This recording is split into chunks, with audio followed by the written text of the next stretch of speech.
অনেক দিন ধরে ভাবছিলাম এই ভিডিওটা তোমাদের সঙ্গে শেয়ার করব। যাই হোক, বসে পড়েছি আজকে ঠাকুরের রূপোর এই জিনিসগুলো পরিষ্কার করার জন্য। তো রূপোর জিনিস পরিষ্কার করার জন্য আমার কাছে আলাদা করে কিছু নেই, কিন্তু যেটা আছে সেটা হচ্ছে পীতাম্বরী বলে একটা পাউডার। এটা হয়তো তোমরা অনেকেই জানবে, যারা জানো না তাদের জন্য আজকের এই ভিডিও। তো পীতাম্বরী পাউডারটা আমি এখানে অল্প করে একটু নিয়ে নিয়েছি, আমি তোমাদের একটু বাদে দেখাচ্ছি প্যাকেটটা।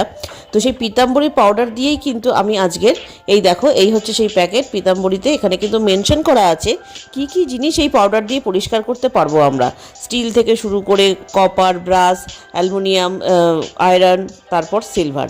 তো এই সিলভারের জিনিস আমি কিন্তু ঘষে ঘষে হাত দিয়েই মোটামুটি অনেকটাই পরিষ্কার করে ফেলেছি। এই রেজাল্টটা আমার খুব ভালো লাগলো, তাই ভাবলাম একটা ভিডিও করে তোমাদের সঙ্গে জিনিসটা শেয়ার করি, যদি তোমাদের কারোর কাজে লাগে। তো ফাইনাল লুকটা এরকম এসছে। তোমরা তোমাদের কমেন্টে জানিও তোমরা কারা কারা এই পাউডারটা ব্যবহার করেছো। আজকের এই ছোট্ট মিনি ব্লগটা কেমন লাগলো জানাতে ভুলো না। টাটা।